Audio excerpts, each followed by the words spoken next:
Okay, I'm just going to give it about 30 seconds or so here, let everybody into the stream.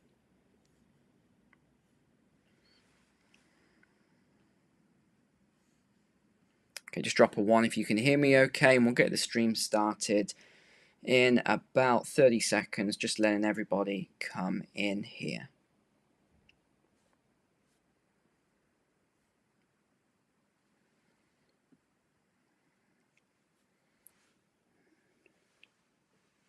Great, okay.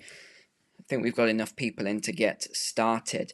So today we're going to talk about pretty much everything that's just happened over the last 72 hours. We'll begin, in fact, I'm just going to go straight to the shared screen here actually. So we'll begin with what happened on Saturday, which was the biggest, well, they're saying it's the biggest protest in British history. I'm not sure about that. I think I'd have to check the numbers on that, but this protest, let's load this up here so you can see it. This was from Saturday then, and here we go, November 11th. So let's just see this. And this was the pro-Palestine parade throughout London, and you can see the size of it here. Let me just put it on a larger screen for you. So this was the protest on Saturday in London then, and you can see the sheer size of the number of people that came out in support of this protest. And it does go on and on and on and on. So the numbers that were estimated, that were roughly around 100,000, was, well, you can see for yourself, it was massively over that number.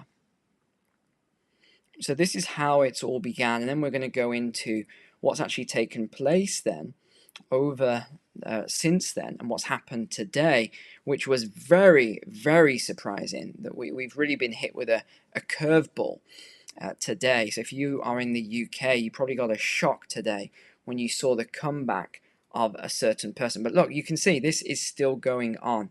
This march is still going on. Let's speed it up a little bit here then, and you can see, yeah, it's still going, it's still going, it's still going. And drop in the comments as well. I'd love to know your thoughts on all of this. I was watching a TikTok survey poll, and there was millions of people on this poll, and it was all about, and again, I don't want to get into all the division here, but it was about who do you support in this whole thing. And it was actually very interesting seeing the stats on that. It was quite different to what I had expected to see on that. And there's a lot of polls, and it depends which media channel you look at. Here's another view from Saturday then. And I know I talked about this before, but I think there's a lot of confusion between what is actually being protested here, and a lot of, well, depending on the media outlet that you watch, you'll see different views. So this is what has really come about. This is what we're going to get into then. Was this man, David Cameron. If you are British, you will remember him. Now, what, in fact, let's jump over to this. There was a scandal actually with David Cameron a while back. It was the Lex Greensill scandal, and this was all around billions of pounds. There was also COVID money and all of this. It's going to be take too long to go into it today, but the BBC opened earlier with Sunak sacking Suella Braverman as Home Secretary. And again, please drop in the comments. I would love to know your thoughts on this. I really would. So she was sacked, and it says here, and again, this is BBC obviously, so there's bias here, after she defied Number 10 over an article accusing the Metropolitan Police of bias in the policing of protests. First of all, I want to know if you agree with that. Do you think there was bias? And if you're not aware, we'll come on to a couple of other points here so you can understand better here. But the BBC doesn't actually say what the bias was. That's what I find somewhat interesting. but you can find it on some other. Let's find out. Yeah, here we go. So what she said was, and they've actually quoted it here: right-wing and nationalist protesters who engage in aggression are rightly met with a stern response. That's what she said. Yet pro-Palestinian mobs, I don't know if that's the correct terminology there, but that's what she was saying. Displaying almost identical behavior are largely ignored. Okay, I understand the statement now. Even when clearly breaking the law. I've spoken to serving and former police officers who have noted this double standard. Okay, so that is what she said. I thought I'd misunderstood the statement there, but I do understand what she was saying there. And she then said, as for Palestinian marches, she added, we've seen with our own eyes that terrorists have been valorized, Israel has been demonized as Nazis, and Jews have been threatened with further massacres. So this is what her statement was on this. And it says here, even though her remarks were applauded by conservatives, liberal corporate media had a meltdown. BBC News spoke with Neil Basu, the former head of counter-terrorism police in the UK, who said her comments are potentially divisive divisive is a very dangerous thing to do. No Home Secretary we've served under would have done the same thing. So what happened then? Well, this is where it became a little bit interesting, was Rishi Sunak sacked her. And what happened then was there was a couple of changes that were, in my opinion, quite weird. And the reason they're weird were because Steve Barclay, who is the former, let me get this up for you, he was the former chief executive of Barclays Bank. And I tried to find out if there was a connection. It seems obvious there would be a connection. Steve Barclay, he was the former chief exec of Barclays Bank. It seems to me there's a connection, but you can't find it. You cannot find if there is a connection. So if you can find that, please drop it in the comments so I can mention that on another video. But he's replaced her as the Environment Secretary. He was formerly involved in the Treasury, so again in finance. It's all a bit strange if you ask me. And then David Cameron has come in, and they actually did mention, the BBC did mention, about how he was lobbying for Greenshill Capital. And this is the one that there's a lot of controversy around. And of course, he's part of, Cameron's been a WEF backer for a long time.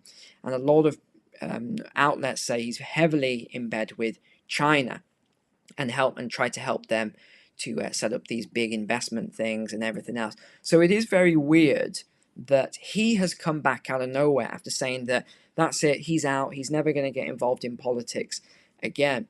And there was an investigation into Cameron actually on BBC Panorama, and they found out that he made about $10 million or £8.2 million just from promoting this massive scam business, which is now being sued in different countries. There's fraud investigations in Germany, one in Switzerland, and yet he was the front runner for it. He was the main guy with all of this. I mean, to me, it's just baffling that he is now back in power. I mean, how on earth?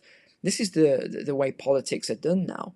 That it's crazy to me that they would just bring him back in like that. I mean, how? This is the world we're now living in. You know, this political world we're now living in, where someone can be, and again, I don't really have an opinion on Suella Braverman. That's why I'd like to know your thoughts on it, right? And please drop a comment on what you think of her, because whenever I've looked and spoken to people about her, it's been very, very, people's comments have been quite interesting. Some people really like her, some people really don't like her, but other people will say that she's very honest and everything else. So for her to be coming out and saying, honest things, and then for her to be sacked and replaced, and now you've got David Cameron back, and now you've got this Steve Barclay coming in, it's all really weird to me. I think the whole situation is weird. I mean, I think everything is weird around this, from having, you've had this huge march now on Saturday, which I would guess is probably one of the largest in Europe, if the numbers are correct, 300,000. I actually think that looked like more than 300,000 people. Can you drop it in the chat? How many people do you think were on that march, especially if you were on that march or you were there, especially on Saturday? I would love to know your thoughts. But that looked like more than 300,000 people to me. So this whole thing is getting quite crazy. We're having now Macron, even though I don't like the guy, he's just been calling for a ceasefire. So the BBC tried to pin him and say, so you're saying, you know, Israel's committing these war crimes on civilians and everything. And he's like, oh, I don't want to get into that. I don't want to say that, but we need a ceasefire and everything else. It's and BBC News is live right now covering a lot of what's going on. It's getting pretty worrying. I don't know if you feel the same way about everything that's going on right now, but to me, it's getting pretty worrying. There's a lot of things that could escalate here, and we're seeing the US now is doing a lot of bombing raids in Syria, and we're having a lot of troops moving and things like that. So before, I was more concerned with Russia, Ukraine, what might happen in Eastern Europe, and how this could affect everything else and NATO and everyone getting involved. And now it looks like it's as if they've kind of forgotten all about that conflict, and the media have moved on to this new conflict, and all this new funding looks as though it's going to be flowing to this new conflict. We're seeing battle groups go in there. We're seeing this massive division, especially in the UK. I haven't been on Facebook in months, and I was on there last night, and I was just looking through and seeing arguments and arguments and arguments between people over this whole situation. It's really getting quite crazy. I don't know if you feel the same way about it all, but it really is getting quite crazy. But I'd love to know your views, especially as my subscribers, because when I did cover one video on the conflict going on, the video was very quickly banned. I don't know if that's the right word for it. It was demonetized and delisted, so you couldn't even find the video. But I'd love to know your thoughts on it so I can get a better understanding of how you're seeing this whole conflict, because to me, I'm seeing it as very divisive, very I don't know what the best word is here for this. It's obviously a very sensitive issue. I'm very concerned with what's happening, especially at this hospital at the moment. They're saying that there's, all these kids there that are on life support. There's no fuel and all sorts of other things. It's really worrying what we're seeing, and I think that's probably the best thing I can say at the moment. I want to try and keep my content as much finance and economics as possible, but I am worried about this conflict. I'm worried about the escalation that I'm seeing here and how this could easily blow into something a lot bigger. So yeah, I know not the usual cheery video here, but in fact, let's see if there's one other thing I wanted to cover. Let's see here. Let's actually jump on to another topic actually while we're going. And let's keep it more finance today, because I do want to read your comments and get a feel for how you're seeing this whole conflict actually. So let's just go on to a finance article. Let's shift gears a little bit here, and we've just had this out by the Telegraph today, and they're talking about the inflation rate in the UK, how it's going to drop to 4.5% by the end of the year. So they are, I don't know exactly what they are seeing here, but they're even talking about deflation, and I think it's probably because, let's just pull this down. Yeah, so they've got inflation's falling, and I think this is really due to what they're talking about energy and how it's all from energy and food, and how food prices are about to collapse. I don't see that at all. I don't see food and energy collapsing. What I think is going to happen, let me just bring this up because I did see them mention it right near the end. Here it is. We talked about the money supply before. Now you look at the collapse of the money supply at the moment, where it was growing, it actually hit a 15% rate over a 12-month period. And you see where it is now. This is why they're talking about collapsing prices. and I think they're really talking about deflation later. So a deflation in certain prices, and that is what I'm the only thing I'm seeing from their report. So they're saying that the interest rate policy will still be data dependent when it comes to forecasting inflation 1 year out and more. Mere arithmetic falls into insignificance. What counts then is forecasting the balance between supply and demand. On that score, here it is. The broad money supply is dropping markedly. It's fallen 4.2% over the last year. Moreover, over this period, bank lending has contracted by 2.7%. Now, remember, it's actually bank lending that impacts everything with the economy. If the banks stop lending, if the money supply stops growing, it starts to contract, then the same thing's going to happen with the economy. So this is more of an off-the-cuff live stream today. I know probably wasn't as eloquent as I usually, especially not as eloquent as the last video where I just finished my. By the way, everyone said, what was he doing? Testing ports? No, port tasting.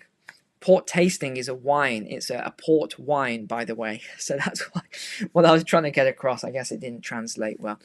But okay, I'll probably leave it for today. Again, just an off-the-cuff live stream today. I didn't really plan it all out. I was just in my head with a lot of thoughts. I want to get your thoughts on a lot of the things going on here and how you're feeling about it all. But thanks for watching. Take care. God bless you guys. I will see you again tomorrow.